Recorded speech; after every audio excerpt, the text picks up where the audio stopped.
Personne ne peut mieux parler de moi que moi. Donc au moins, j'aurais cette originalité-là et ça me permettait à l'intérieur de mettre pas mal de choses, de faire des clins d'œil à des camarades du métier parfois et à balancer ce que je voulais balancer et à raconter ma vie.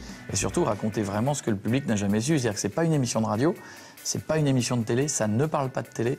Ça parle de choses que vous n'avez jamais ni vues ni entendues nulle part sur moi, mais qui sont vraies par contre.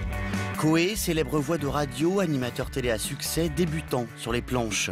Le 10 janvier, c'est au Palais des Glaces de Paris que le public viendra le voir et l'entendre dans un nouveau registre, la scène. Picard Forever, le nom du spectacle inspiré de sa propre histoire, sa vie privée avant qu'il ne soit un personnage public, son existence et ses petits tracas, ses grands drames dévoilés avec humour, dans le style Coé. Je voulais que, comme on dit dans notre jargon, qu'ils en prennent un peu plein la gueule. Et aussi, puisqu'on va être dans la seconde de vulgarité, qu'ils soient un petit peu sur le cul. Mais c'est vrai. À 4 jours de la première parisienne, l'animateur a accepté de lever le rideau sur son tout premier one-man show. Révéler les raisons qui l'ont poussé à faire ce spectacle, se confier, parler de lui, du Coé intime et pour toujours Picard. Nous, notre alphabet commence par AO, donc vous faites comme ça. Et vous dites bienvenue en mode gossip. Gossip se dit de la même façon d'ailleurs. C'est bienvenue en mode gossip, qui est un peu, il pousse un peu les... C'est chantant. Coé en mode gossip, c'est l'entretien de la semaine.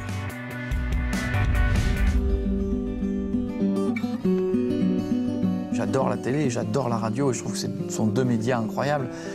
Mais si vous voulez l'étincelle du nouveau combat, elle n'arrivera pas sur la télé, elle n'arrivera pas sur la radio.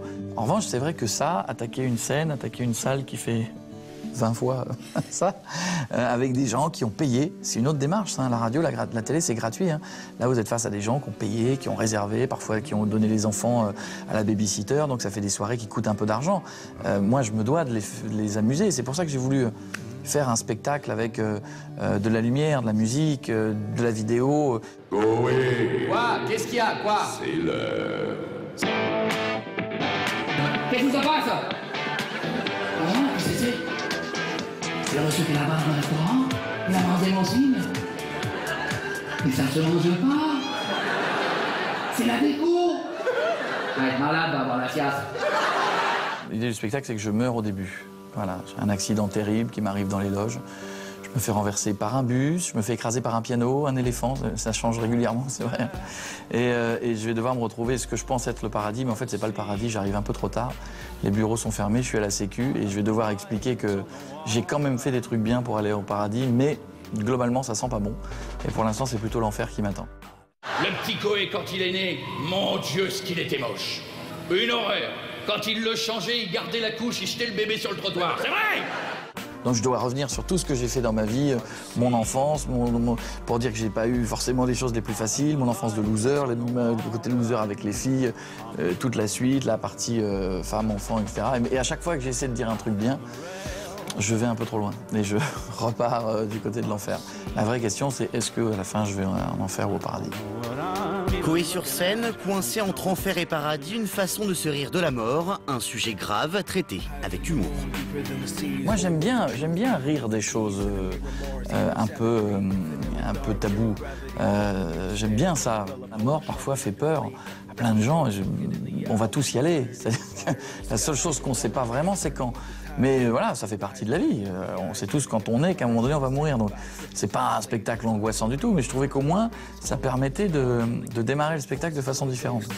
La mort, un tabou avec lequel l'animateur s'amuse, celle qu'il attend et qu'il imagine, mais aussi celle des autres, ses proches, qu'il a déjà vécues. Car à seulement 20 ans, Coé était déjà orphelin de ses parents.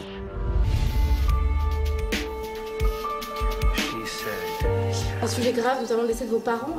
Pourquoi vous avez eu envie d'en parler aujourd'hui? Parce que je pense que quand on fait un spectacle où on parle de sa première fiancée, du fait que quand les copains jouaient de la guitare pour draguer les filles, moi j'ai choisi de la trompette, que j'étais un loser parce que tous les copains prenaient anglais pour chanter sur des chansons, moi j'ai pris allemand, enfin j'ai tout fait à côté quand même dans ma vie. Et je me disais, je peux pas raconter que des trucs vrais mais absurdes et pas parler entre guillemets de ce que j'ai vécu dans ma vie, mais il fallait trouver un truc. J'ai presque créé un personnage de croque-mort complètement délirant. Je dis bien presque créé parce que je l'ai rencontré, ce type qui est dans le spectacle.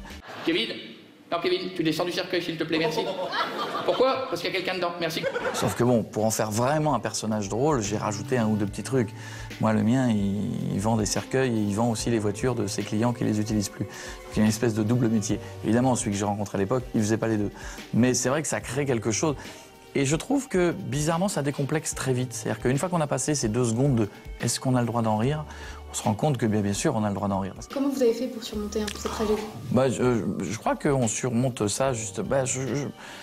je crois que ce qu'il y a dans la façon de l'avoir écrit représente un peu la façon avec laquelle j'ai vécu tout ça. C'est-à-dire d'essayer toujours de trouver un truc assez... quelque chose qui fait que la vie continue. Voilà. Quand il vous arrive un drame, peut-être à vous, peut-être à ceux qui nous regardent, peut-être qu'il y a 2 solutions. C'est où vous arrêtez tout, vous restez dans le noir toute la journée, vous faites plus rien, vous prenez des médocs et vous considérez que votre vie elle est finie, ou vous vous dites, ben non, la vie elle continue, donc je vais essayer de gérer. Et je vais essayer d'avancer, parce que, encore une fois, je suis pas le seul à avoir vécu ce genre de drame, puis je pense qu'il y a des gens qui ont vécu des drames pires encore. Mais voilà, moi j'ai toujours essayé de prendre ce côté-là, de me dire non seulement ça continue, mais je vais essayer d'en faire 2 fois plus pour arriver à ce que je veux. Et essayer de trouver pas mal de choses absurdes dans la vie pour essayer de rire de pas mal de choses. On dit toujours qu'il faut rire des choses plutôt que d'en pleurer, mais c'est vrai, c'est toujours, moi je préfère cette situation-là. Au début, votre femme, c'est... Pour n'importe quoi, elle rit. Vous êtes au restaurant, vous mettez 2 persils dans le nez, elle fait... C'est drôle. Le même restaurant, 1 an après, du persil, elle fait enlève ça, t'as l'air d'un con. Coé sur les planches, un nouveau défi, celui de se confronter directement aux spectateurs. Un challenge et une angoisse réelle que l'animateur prend avec un certain recul. C'est pas une prise de risque. Enfin, alors... Oui, les vraies prises de risque, c'est pas ça. Hein. C'est des gens qui vont sauver des vies, qui vont faire des photos de reportages de guerre. Là, on est dans des prises de risque. Monter sur scène, est-ce que c'est une vraie prise de risque? Bon, je suis pas sûr. Un risque d'autant moins grand depuis que son spectacle a été soumis au verdict du public. Avant sa première parisienne, Coé a rodé son show en province, 2 petites salles aux 4 coins de la France et un accueil plutôt positif. Il est pas bon, il est incroyable. Moi, quand il a fallu jouer la première fois à Marseille, on avait 2 dates de suite à Marseille. Ensuite, on a fait hier, on s'était amusé à faire Bordeaux, Lyon, toutes des villes différentes dans plein d'endroits de France. Et souvent, j'ai croisé les gens du théâtre. Alors je dirais pas les villes parce que je vais fâcher personne, mais qui me disaient toujours, vous savez, si vous arrivez à les faire rire dans cette ville, eh ben vous pouvez les faire rire partout. Je vous jure que c'est vrai, on a croisé des fois et j'étais un peu comme ça, parce que si j'en étais à 300 dates, je vous dirais pas de problème. Mais quand on en est à la 7, 8 ou 9e date, on est moyennement fiers. Et quand à la fin, partout, tout le monde se lève et le public d'un coup se lève et applaudit et qu'on a eu ça dans toutes les villes de France, je dis waouh, on tient quelque chose, quoi. Mais c'est vrai que Paris, il faut l'appréhender comme un combat un peu plus difficile. Maintenant, bon, pas plus que ça non plus. Je me dis que si c'est bien, le public aimera, il viendra. Si c'est pas bien, il vient pas, c'est donc de ma faute. J'aurais pas été bon. Voilà. Bon, des fois, j'étais pas souvent à la maison, c'est vrai, je travaillais beaucoup. La dernière fois, je suis rentré, mon fils, il a fait « Oh, il y a Coé dans le salon, il y a Coé dans le salon !» Je lui ai fait un autographe, quand même. Outre l'avis du public, il y a aussi celui des médias, un avis pour l'instant qui reste mitigé, des critiques qui n'inquiètent pas Coé, l'homme de scène. Si vous écoutez les critiques et les journalistes, vous faites rien de votre vie. Parce que si vous sortez de ce pourquoi vous êtes fait, c'est-à-dire la télé, la radio, on va vous dire c'est pas votre domaine. Et si vous restez dedans, on va écrire que vous savez pas faire autre chose. Et que vous vous renouvelez pas. Donc il y a un moment, il faut que tout le monde se mette d'accord. Donc globalement, à partir du moment où vous comprenez que vous ferez jamais plaisir à tout le monde et que vous mettrez jamais tout le monde d'accord et qu'il y a des gens qui vous aimeront bien et des gens qui vous aimeront pas, vous savez, le pire, c'est qu'on n'écrive rien sur vous. Le pire, c'est qu'on s'en fout de vous. Moi, quand il y a des gens qui disent Coé, des fois, il y a quelques années, sur les émissions de radio, il y avait des journaux qui écrivaient Coé et ils écrivaient Burk. Moi, ça me faisait rire.